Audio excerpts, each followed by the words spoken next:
hooked up with his friend while he was away, but then he heard his friend on the call and then... I've made a very big mistake, guys. I don't even know where the mistakes began. I've destroyed my once happy marriage because of my lustful desires. I don't even know how I got here. Everything was at the verge of being lost. Everything happened so fast, and I'm so ashamed of myself right now. I've done something so despicable. I can't even look myself in the mirror right now, and I don't think I will ever be able to forgive myself for having an affair with my husband's friend. I blame myself for everything.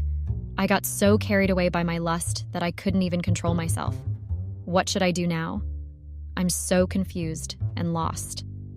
Hi guys, my name is Anita, and I'm a 30-year-old fashion designer. I have been a fashion designer since I was 16 years old, but not professionally though. I learned the basics of fashion designing from my mom. She was also a fashion designer. I have been a professional fashion designer for 10 years now. I'm married to a medical doctor. His name is Derek, and he is 32 years old. We live in Rochester, New York, USA. Derek and I have been married for 5 years now. Derek is one of the best things that has happened to me. He is my soulmate and the absolute love of my life. Derek and I met in college, and ever since then, we have been inseparable. Everyone thinks I married Derek because of his money, but that's not true. I won't blame them for thinking that way because physically Derek is not handsome and is below average height, but all these things don't matter to me. The quality that attracted me to Derek is his caring nature. I can boldly say without mincing any words that Derek loves me more than he loves himself, and he provides everything I ask of him and even more.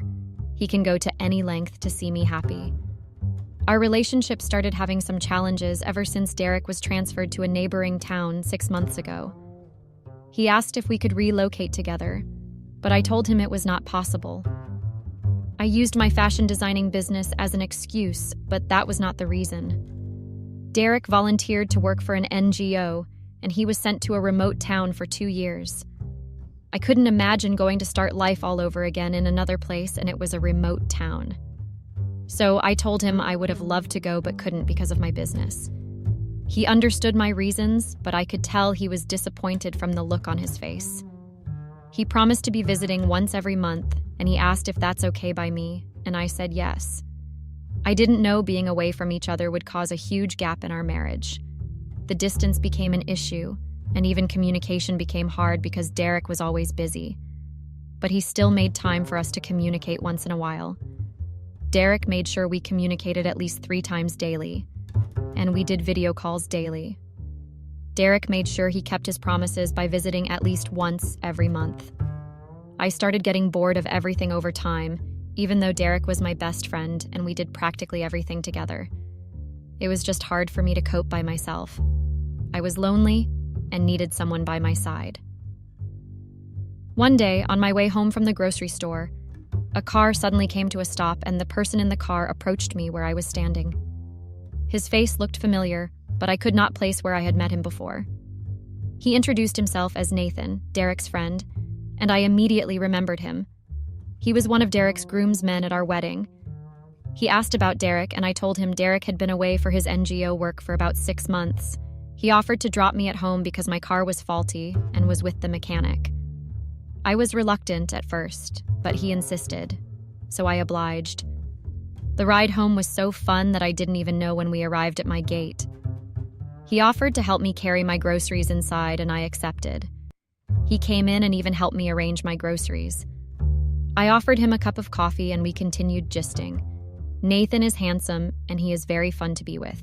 He is 6 feet tall and he can pass for a model. He wanted to go, but I begged him to stay a little since there was still time. We decided to have a glass of wine and watch a movie together. That was all I can remember, guys. Nothing prepared me for what happened next. The next morning, I woke up to see Nathan on my matrimonial bed. You guys are shocked, right? So was I. I can't even remember anything that happened, but one thing was certain. I had slept with my husband's friend, and I didn't even know how it happened. I was devastated, but Nathan behaved as if nothing had happened. I was panicking while he was calm. He told me to relax and that it was normal, and I wouldn't be the first person to sleep with my husband's friend. He categorically told me he didn't take advantage of me and that I consented to everything that happened. Well, I was too drunk to remember anything that happened, but he offered to make breakfast for me. I asked him to leave immediately, but he refused. He insisted on making breakfast for me. I was still hungover from the previous night, so there was not much I could do. I didn't know what to do. I felt bad. I'm not proud of what I did. Derek didn't deserve it. I don't even know what came over me all of a sudden. How could I let myself stoop so low to have an affair with my husband's friend? I asked myself that a lot because I didn't think Derek would ever forgive me for what I did. What he feared the most had happened. Derek has trust issues because of his past relationships. He always told me ladies come around him because of his money and end up cheating on him. I assured him that I'm different and that I would never do that to him. Initially, Derek doubted my love for him. He couldn't understand why I was him if not for his money, but slowly I gained his trust. I made him understand that there's more to a person than just looks, and I made see himself in another light. I can't believe I have broken that trust. How do I convince Derek that I got carried away? I know he would think I'm just like the rest of his exes. I was so scared because I knew how wrong I'd been. I was still thinking of what to do when Nathan walked in with a food tray in his hand. I was furious, but I couldn't bring myself to ask him to leave. He offered me breakfast, and I ate. He consoled me and told me everything would be fine. I feel so bad right now because even though I could have stopped, I kept making the wrong choices. My affair with Nathan continued and knew what I was doing was wrong, but I couldn't bring myself to stop. Nathan and I became so close that he moved in with me. Derek could no longer visit once in a month like he used to because he became very busy with work, but he made sure we still communicate every day. Whenever he called, Nathan would excuse me so I would be comfortable talking to Derek. It felt weird at first, but with time, I got used to it. One day I got a call from Derek. He told me he had a surprise for me. I thought he had sent a package for me as usual, but I was wrong. He asked me to open the door, and I hurriedly ran towards the door, but nothing prepared me for the shock I experienced when I opened the door and saw Derek. I froze for seconds, and he had to tap me to bring me back to reality. He could tell I wasn't thrilled to see him. He asked why I wasn't happy seeing him, and I knew I would get caught if I didn't act fast, so I had to come up with something. I wanted to lie about being sick, but I remembered Derek was a medical doctor and I couldn't get away with it. So I had to come up with something else. I lied to him that I was having menstrual cramps. He knew how bad my cramps were. So he asked me to take a rest and just relax. Everything was going well, and I was so lost enjoying the pampering I was getting from Derek that I didn't have time to think about the mess I was in. Nothing prepared me for what happened next. Derek went upstairs to change his clothes and stumbled on Nathan's things in his closet. From clothes to singlets and boxers. He was furious, and I could hear it from the way he spoke to me. At that moment, I wanted the ground to open so I could just disappear. I knew that could be the end for me. I wanted to confess, but I knew that Derek would not forgive me if I confessed to him that I was having an affair with his friend. I didn't confess to Derek, and I didn't get caught. I lied to Derek when he asked me about the things he saw in his closet. I told him those things belonged to my brother. I told him my brother was in town for work. He asked why I never mentioned it to him, considering the fact that we spoke every day, but I told him it must have skipped my mind. He asked why my brother's things were in his closet, and at that moment, I knew he was not buying my lies and he wasn't going to back down. I told him my brother had been busy with work, so I was just helping him to do his laundry. From the look he had on his face, I could tell he didn't believe every single thing I was told. I even had tears on my face and accused him of not trusting me. I'm so ashamed of myself, and I can't believe I stopped that low. He wiped my tears and apologized to me. He never mentioned anything about that matter again. I quickly ran out and called Nathan not to come back that Derek was back. I was thankful that Nathan was not at home when Derek returned. I thought it was the universe working in my favor. All through the time Derek was around, I was pretending to be happy, but the truth was that I was dying with guilt. Seeing Derek reminded me why I got married to him and why I rejected a lot of proposals just to be with him. I think it was at that point I knew the gravity of what I had done. Here is a man that can do absolutely anything for me. A man that went against his family just to be with me. A man that made sure he provided everything I ever asked of. He was the man that stood by me when everyone called me a gold digger, the very man that changed my life. How did I even bring myself to have an affair with his friend? I was so disconnected from everything. I'm just very tired. Update. Derek noticed I was not myself and asked me countless times what was wrong, but I couldn't bring myself to tell him the truth. I was scared of what the outcome would be. I felt bad for betraying him. It wasn't a conscious decision, but how do I explain to him that it was loneliness that pushed me into the arms of his friend? Don't get me wrong, guys. I take 100% accountability for everything that happened, but I wouldn't have slept with Nathan if Derek hadn't been transferred. I could tell Derek was beginning to suspect me when I saw him snooping on our CCTV camera, but thank goodness I was smart enough to deactivate it anytime Nathan was around. Derek monitored every one of my steps, and he went as far as checking my phone, but I had deleted all my call logs and messages, which even raised his suspicion. I guess he was only looking for evidence before he could say something. He became more agitated when my brother never returned. You guys remember I lied to him about my brother being in town, right? I had to cover up with another lie. I told him my brother was called for work, urgently, in another town. Before Derek went back, he told me he would be resigning and he is planning on opening his own clinic, so he would stop traveling, and we could start a family. Derek and I had always wanted kids, but because of the nature of his volunteer job with the NGO, we couldn't have kids because he was always not around. We decided we would have kids when he was more stable, because he always told me he wanted to be part of our kids' lives. It was mixed feelings for me. On one hand, I was happy we could finally have kids. On the other side, I was sad about my affair with Nathan. Would Derek still have kids with me when he finds out I slept with his friend? I know he wouldn't. I know the man I married has an unforgiving spirit. He never forgave any of his ex-girlfriends that cheated on him. What more about me, his own wife? I knew how hard it was for Derek to finally be able to trust me, and it took a lot of work to get here.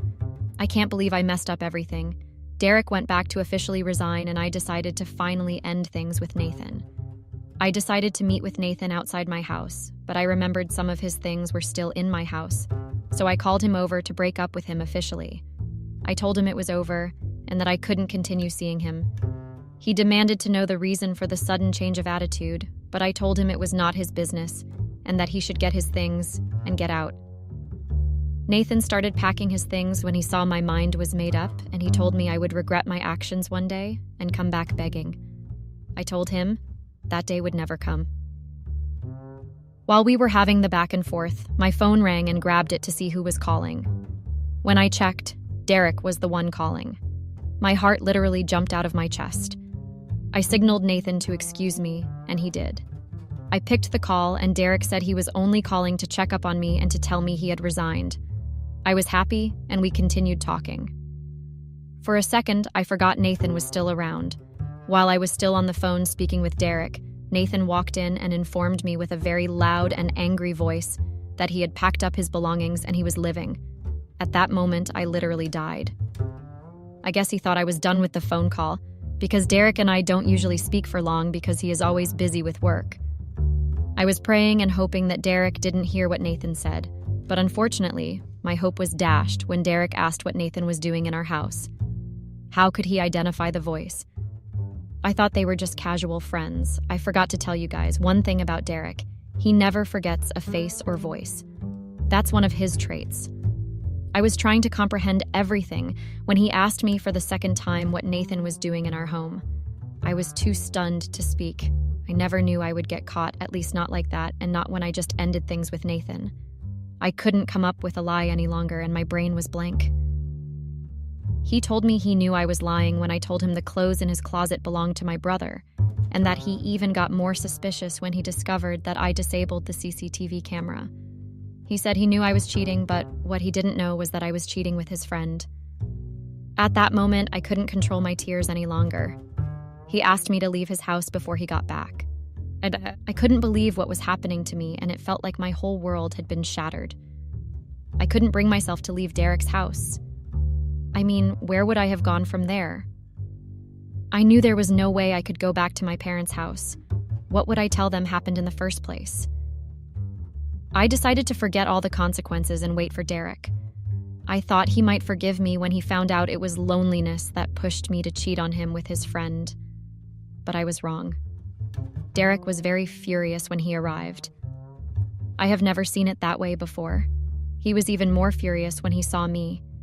He asked me what I was still doing in the house and threatened to call the police and tell them I was trespassing. All my pleading went on deaf ears. He asked me to take everything I came with to his house 5 years ago, and that I shouldn't take anything he bought for me, be it slippers or even hairpins. I went on my knees and started pleading. I begged him to forgive me and give us a second chance, but he was adamant about me leaving, and he didn't listen to everything I said. He promised to make life difficult for me. I tried everything I could, but Derek refused to listen. Worst of all was that I couldn't even call anyone to beg on my behalf because I would have to explain everything to them. I knew no one would understand my plight, not even my friends. They always told me how lucky I was to be married to such a loving, kind, and generous man. Derek made sure I lacked nothing all through our marriage. Money was never my problem. When I saw how adamant Derek was, I picked a few of my things and left, not knowing that was the last time I would step foot in our matrimonial home. I went to crash at my fashion store while I was hoping to squash things out with Derek the following day. I closed down the store temporarily and sent my workers away. I'm still trying to get my thoughts together and find out what to do. I need my husband back in my life. Update: it is still a mystery to me how my life changed in a twinkle of an eye. I mean, how did I go from living in a luxurious mansion to now squatting in my store? Everything happened so fast it didn't make sense. It all felt like a dream, and I wanted to wake up from the nightmare so bad. After days of sleeping at my fashion store, I cried a lot when I realized what my life had become. I got so caught up in my thoughts that I didn't even know when I slept off the next day. I was woken up by the sound of my phone ringing, and it was our lawyer calling. He said he wanted to see me, and I asked him to come to the store. I got the biggest shock of my life when our lawyer arrived with divorce papers. I couldn't believe my eyes. He asked me to sign the divorce papers, but I refused. I tried calling Derek, but I discovered he had blocked my line from reaching him. I decided to go see him at the house, but while I was preparing to go, some group of people arrived at the store, and the lawyer introduced them to me as the new owners of the store. I was flabbergasted, and it took all the little strength left in me for me to keep standing. Apparently, Derek sold my store and gave the proceeds to charity. I couldn't believe my ears, guys. Why would Derek do this to me? I never believed he was capable of such a dubious thing. I know he was the one that opened the store for me with his money after we got married, but I was the one that worked hard to make it what it is now. How can he just throw away my hard work? His name was on the ownership documents, but I never imagined us getting divorced. The new owners of my store gave me 24 hours to vacate the store. I was grateful because 24 hours was more than enough for me, because I thought I could make Derek forgive me and change his mind. I left the store for Derek's place, but I got another shock of my life again. Derek had sold our house and I was not allowed in. It was at that point I knew I had lost everything. I didn't have time to feel sorry for myself anymore, because I knew Derek had made up his mind to frustrate me. I tried calling him several times, but it never went through. I signed the divorce papers and decided to move on with my life. I left the store and decided to move to a hotel. I got another shock when my card was declined. Apparently, Derek has striked again. This time, he wiped everything from our joint account because we operated a joint account together. I was the one that suggested the idea because Derek earned more and it made me have access to his money and could go shopping anytime I wanted. I faced the biggest embarrassment of my life that day, and the hotel receptionist wanted to make a scene. I had to leave before things escalated. Here I am, guys. Homeless, divorced, and penniless. I can only get the alimony when the divorce is finalized. It dawned on me at that moment that my life was over. I used my hands to ruin my life. With all hope being lost and me not having anywhere to go, I decided to contact Nathan. At first, he refused to pick up my call, but picked it up when I continued calling. I asked if we could meet so we could talk, but he told me he was busy and didn't have time. I told him everything that had happened to me and that I was homeless and needed a place to stay urgently. He told me he wasn't in town, I asked if I could go to his house, and he said that his girlfriend was around. That was another huge shocker for me. He told me he has a girlfriend now and that I should move on with my life. He told me he was only having fun with me and that it was nothing serious. Nathan went on to tell me how he once met Derek at a bar, and they were gossiping about women and how they cheated. According to him, Derek had been singing my praises, that he knows I can never cheat on him, and that he trusts me with his life. So, he decided to experiment and see if what Derek was saying was true, and unfortunately, I fell easily for his tricks. Guys, listening to Nathan made me realize how loose I was. I felt dirty at that instant and asked myself how I allowed myself to fall for his cheap tricks. No matter how hard I tried, I couldn't forgive myself for the mistake I made. I was so mad at myself that I fell into depression. Nothing made sense to me again. I couldn't even reach Derek so I could apologize for breaking his trust and causing him pain. I decided to pick up what was left of my life. I went back to my parents' house in Chicago, where I joined my mom in her store. The news of my infidelity soon spread like wildfire across the town. Life never made sense to me again. Can you guys imagine that a few months ago, I was living like a queen in a big palace, and now I'm back in a small town where I have to depend on my parents for everything? I couldn't even afford to buy myself things as little as underwear. My life became a horror movie from the day I had an affair with my husband's friend. The lust was never worth it, and it would never be worth what I lost. I regret everything, but it's too late now, and I know it. I wish I never went out shopping for groceries on that fateful day. I wish I never met Nathan or even fell for his tricks. That was how I ruined my marriage and life. That's my story, guys. I hope we all learn to be faithful to our partners, and most importantly, we should never bite the hand that feeds us. I guess everyone knows this except me. Thanks and goodbye. Hey Reddit, I never thought I'd be posting here, especially about something this personal. But here I am. I guess I just need to get this off my chest. You ever have one of those mornings where you wake up and something just feels off? That was me on that fateful day. The birds outside our window were still chirping. The golden hue of dawn was peeking through the blinds, but something just wasn't right. My eyelids felt heavy as I blinked the sleep away, adjusting to the semi-darkness of our bedroom. Stretching, I turned to where my wife, Serafina, usually lay curled up beside me.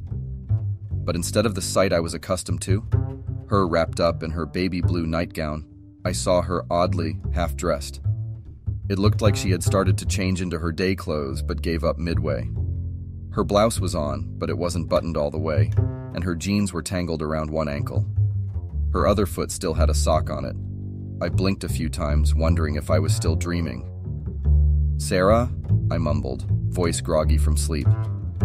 She seemed a bit startled, almost guilty, as she looked at me. Her usually vibrant hazel eyes looked a bit distant. "Oh, hey," she replied, her voice sounding a bit out of breath. "Why are you dressed like that?"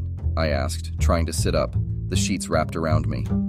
She hesitated for just a second, but that second was enough to set off alarm bells in my mind. "It was just really warm last night, you know? I thought maybe if I changed, I'd cool down a bit, but I got tired and decided to just lie down for a bit." I frowned, trying to process her words. We had air conditioning, and it was always at a comfortable temperature. In fact, she'd often tell me she felt cold during the night, so this didn't add up. "You sure you're okay?" I pressed, feeling a strange knot of worry forming in my stomach. She forced a laugh, her eyes darting away for a second. "Yeah, just one of those nights, I guess. You know me, always overthinking stuff."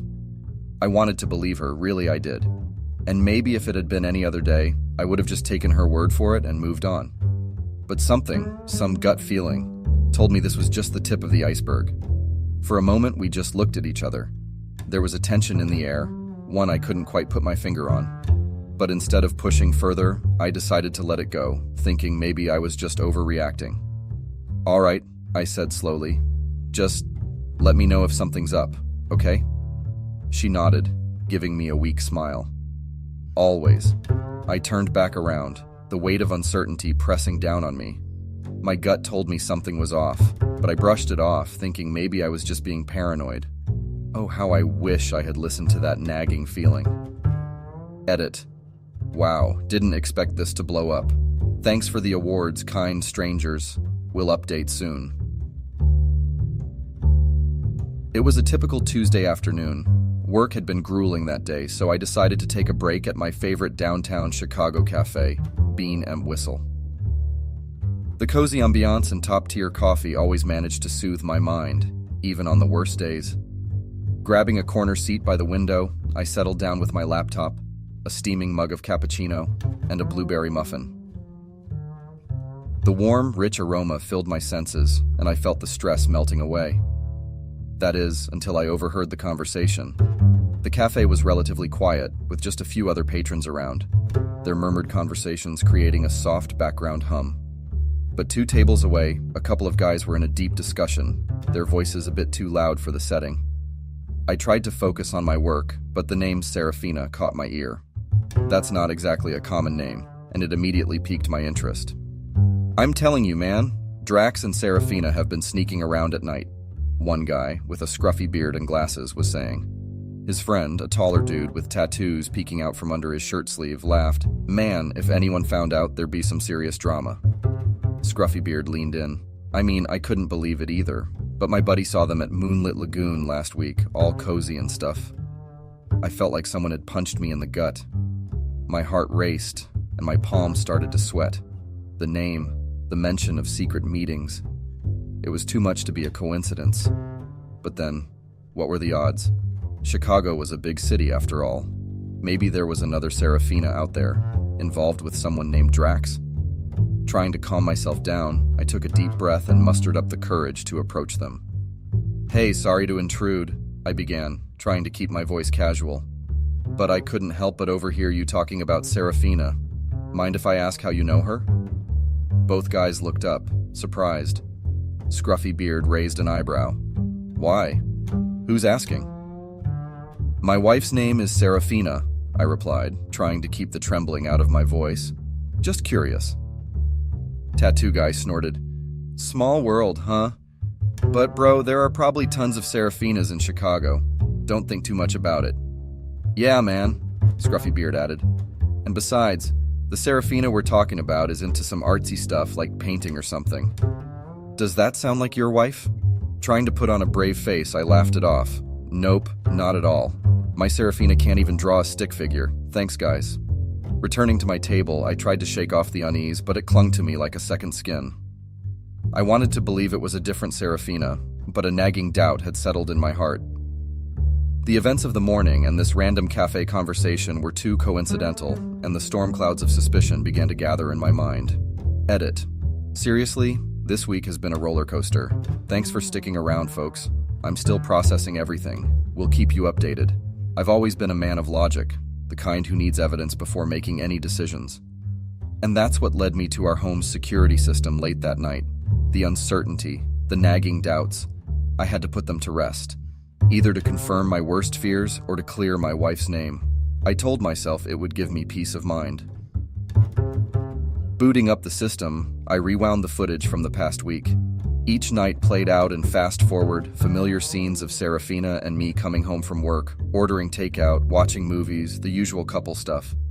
But then, 2 nights ago, the scene shifted. It was around 1:30 a.m., a time when the world outside was still, and most were deep in sleep. The infrared camera caught a shadow moving towards our front door. The figure was tall, slender, wearing a cap that hid most of his face, but not enough. As he moved closer, the side profile became clearer, and my heart sank. Drax. I had seen his face once or twice in Serafina's old college photos. I never paid him much attention. To me, he was just a part of her past. But now, here he was, sneaking into my home in the dead of night. The footage showed him typing in the passcode to our front door, a passcode only family knew. The door opened, and he disappeared inside. My hands clenched into fists, nails digging into my palms. The clock ticked on, turning minutes into hours, and just before dawn he emerged, looking around cautiously before slipping away into the shadows. I felt a cold numbness spread through me. The weight of the betrayal was almost too much to bear. The pieces of the puzzle now fit together in a clear, painful picture. The half-dressed morning, the overheard conversation at the cafe, and now this footage. It all pointed to the reality I was reluctant to accept. I sat there in the dark, the glow of the monitor, the only light. Feelings of sadness, anger, and disbelief waged a war inside of me. The woman I loved, the one I trusted more than anyone else, had betrayed me in the deepest way possible. I took a deep breath, trying to calm the storm inside. One thing was clear: I needed answers, and I was determined to get them. Edit. This has been the hardest thing I've ever had to write. Every moment feels surreal, like I'm in some twisted nightmare. Thanks for the outpouring of support. I never imagined sharing this here would help, but reading your comments gives me strength. More updates to come. That evening was probably the longest I'd ever endured. I paced our living room, waiting for Serafina to return from work. My mind was a hurricane of emotions, swirling with anger, pain, and a tiny glimmer of hope that maybe, just maybe, there was a reasonable explanation for all this. When the front door finally opened, I took a deep breath, attempting to steady my racing heart. Serafina walked in, her usual radiant smile on her face. "Hey, love," she greeted, but her smile faded the moment she saw my expression. "Jalen, what's wrong?" Without a word, I turned on the TV and played the security footage. The color drained from her face as she watched Drax enter and then leave our house. The silence that followed was deafening. I finally spoke up, my voice trembling with a mix of anger and sadness. "Sarah, how could you?" She looked like she was on the verge of tears. "Jalen, it's not what you think. Drax is just an old friend." "An old friend who sneaks into our house in the middle of the night?" I retorted, my patience wearing thin. She took a deep breath. "He was going through a tough time and needed someone to talk to. I didn't think you'd understand, so I didn't tell you." "That's your excuse? Secrets? Lies? In our own home, Sarah?" The weight of the betrayal was suffocating. She looked hurt. "I can't believe you're accusing me of this. After all we've been through, you really think I'd do something like that?" I felt cornered. "You're turning this on me, after what I just saw." Tears streamed down her face. "I never thought I'd see the day where my own husband wouldn't trust me. Drax needed help, and I was there for him as a friend. Nothing more." The room felt like it was closing in on me. I wanted to believe her, but the evidence, the secrets, the whispers, it was all too much. "So you expect me to just accept this? To believe it was all innocent?" She sobbed. "I just wish you'd trust me." The atmosphere in the room was thick with tension and unsaid words. Here we were, two people who promised to stand by each other, now miles apart in trust and understanding. The chasm between us felt insurmountable. The following morning was a blur of emotions. I had hardly slept, the weight of uncertainty pressing down on me. My morning coffee had lost its flavor, every sip a bitter reminder of the turbulence in my life. I decided to get some fresh air, hoping it would clear my mind. As I stepped out onto our porch, I noticed Luna, our neighbor, anxiously waiting by her front door. Luna was an enigmatic figure in our neighborhood, known for her love for plants and her strikingly beautiful blue-gray eyes. We had exchanged pleasantries a few times, but nothing more. Seeing me, she hurried over, her usually composed demeanor replaced with one of urgency. "Jalen," she began, her voice soft. I think you should see this." She handed me a small envelope. Inside were a series of photographs, each one like a dagger to my heart. They showed Drax and Serafina together, outside my house on various nights. Their body language spoke volumes, suggesting a familiarity that went beyond mere friendship. "I noticed him visiting when you were on your business trips," Luna admitted, her eyes filled with sympathy. "I thought you should know." I struggled to find words. "Luna? Why?" She sighed. "I've been through betrayal, Jalen. I wouldn't wish it on anyone. Especially not someone living right next door. You deserve the truth." Feeling a mix of gratitude and anguish, I mumbled, "Thank you, I can't believe this is happening. Luna placed a reassuring hand on my shoulder. Trust your instincts, Jalen, and always remember, the truth has a way of surfacing.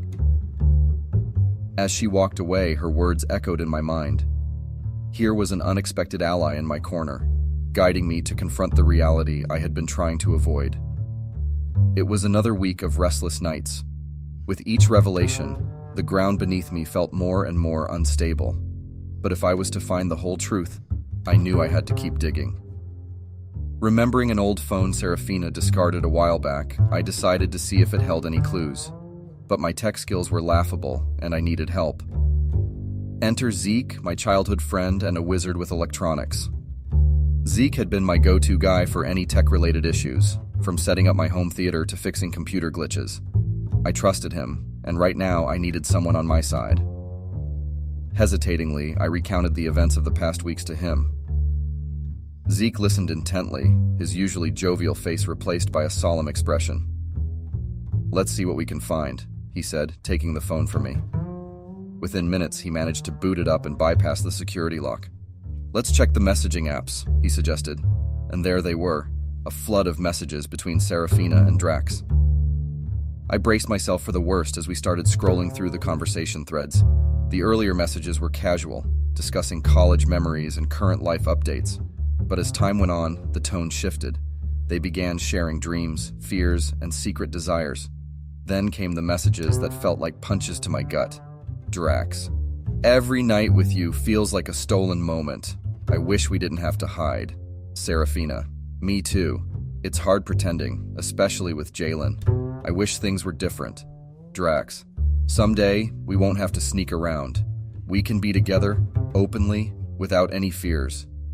Serafina. "That's the dream, Drax. Just hold on a little longer." The screen blurred as tears welled up in my eyes. Zeke put a comforting hand on my back. "I'm so sorry, man," he whispered. The messages painted a clear picture. Their relationship was deeper and more entangled than I had ever imagined. The woman I had pledged my life to was dreaming of a future with another man. Edit. I'm at a loss for words. This feels like a cruel joke. Zeke has been a pillar of support, and I'm thankful for that. But the pain of these revelations is unbearable. To everyone sharing their stories and advice, thank you. I'm processing all of this slowly. I'll keep you updated. The fallout was swift and intense. I had imagined confronting Serafina immediately, but the weight of my discovery kept me paralyzed with pain. Maybe it was that hesitation that gave her the upper hand. It began subtly. Things would be out of place around the house. Personal items disappeared and then mysteriously reappeared days later. "Jalen," she'd coo, "you're becoming so forgetful. Maybe you need to see someone, get some rest." Then came the gatherings. At family dinners or outings with friends, she'd laughingly recount tales of my supposed lapses in memory or bouts of paranoia. "You won't believe what Jalen did the other day," she'd start, her stories making me sound unhinged and delusional. One evening, I overheard her talking to her sister on the phone. "I'm really worried about Jalen," she whispered, her voice dripping with fake concern. "He's been acting so strange lately, snooping around and accusing me of the wildest things. I think he might be having a breakdown." Soon, friends and family were looking at me differently. The hushed conversations, the pitying glances. I felt like a pariah in my own life. The more she twisted reality, the more I questioned my sanity. Maybe I was wrong. Perhaps those messages were innocent. Could the late-night meetings have been harmless? Desperation led to self-doubt. The gaslighting was working. There were moments I found myself staring in the mirror, wondering if the man looking back was indeed losing his mind. The worst part? The isolation. Friends, once close, now kept their distance. Conversations were brief, punctuated with awkward silences. Family gatherings became an exercise in endurance, with Serafina playing the concerned wife to perfection. The world as I knew it had shifted. Reality became a muddled, distorted reflection, and I was trapped in the center, struggling to find my footing. The weight of it all pressed down on me daily. Every whispered conversation, every sideways glance was a cruel reminder of the place I found myself in. Lost, doubting, and increasingly isolated. But I knew deep down that I couldn't live in this state of suspended disbelief forever. The answers, whatever they were, lay buried beneath layers of deceit. Determined, I decided to dig deeper into Serafina and Drax's history. I had to know how this began. A box of Serafina's old belongings, gathering dust in the attic, became my starting point. Sifting through it felt like intruding into another life, a life I was never meant to know. Between old journals and photo albums, a picture began to emerge. There was Serafina, noticeably younger, radiant with happiness beside Drax. They were in various places, beaches, mountaintops, city streets. Their smiles spoke of deep affection. I felt the pang of jealousy, a visceral reminder of the present.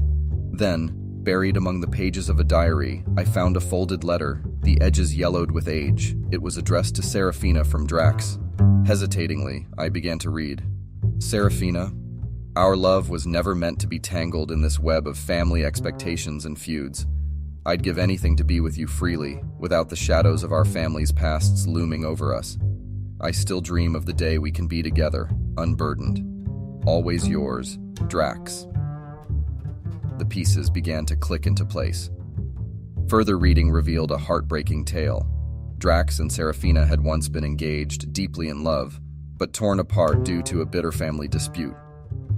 They had gone separate ways, nursing broken hearts, until their paths crossed again years later, after Serafina and I were married. The old flame, it seemed, had never died. They'd found solace in stolen moments, clinging to the memories of a love interrupted but never truly over. The realization was devastating. The foundation of my marriage was built on half-truths. The love I believed was uniquely ours was shadowed by a love story that predated our own. Edit. I'm shattered. Knowing the full truth somehow hurts more than the suspicion did. I feel like I've been living in someone else's love story, playing a part I never auditioned for. Thank you for being my sounding board, Reddit. Without you, I'd truly be alone in this. The house seemed eerily silent as I waited for Serafina to return from work. The emotions within me boiled, a mix of pain, anger, betrayal, and a fierce determination to face the truth head-on. She walked in, the clack of her heels on the wooden floor echoing through the hallway. Our eyes met, and the tension was palpable. Without uttering a word, I laid out the evidence before her. The photos, the messages, the letter from Drax. She scanned them briefly, then met my gaze with an icy, emotionless stare. There was no hint of the woman I once knew, the woman I'd pledged my heart to. This was someone else. You've been busy, she remarked, her voice dripping with disdain. Why, Serafina? Why all of this? Was there ever any truth to our love? To our life together? She let out a derisive chuckle. You? You were the safe choice, Jalen. Steady, reliable, predictable. But passion? Love? Those were always reserved for Drax. You were just convenient. Her words were like sharp daggers, each one cutting deeper than the last. My mind raced, trying to grapple with the cruelty of her confession. So, all those years, our memories, the vows, all lies? I asked, my voice shaking. She shrugged. Sometimes we make choices out of necessity, not desire. I felt a rush of anger, my vision blurring with tears. I deserved the truth, Serafina. I deserved love, genuine love, not this twisted game you've been playing. She smirked. Life isn't fair, Jalen. You played your part and I played mine. It's time to move on. The coldness in her ease, the lack of remorse, it all hit me like a ton of bricks. This wasn't the Serafina I fell in love with, or maybe I'd never really known her at all. Leaving Chicago wasn't a fresh start. It was an attempt to escape the constant reminders of betrayal that seemed to lurk in every corner. I found myself on a highway heading to Seattle, not because it beckoned with promise, but because it was distant and unfamiliar. Each mile was a step away from what was, but not necessarily towards anything better. Seattle's gray skies did little to lift my spirits. Instead, they reflected the turmoil inside. I rented a small, dim-lit apartment away from the heart of the city. Its cold, undecorated walls mirrored the emptiness I felt. No warm welcome, just a space devoid of memories. I avoided contact as much as possible. The outside world seemed to move in vibrant colors while my existence faded into shades of gray.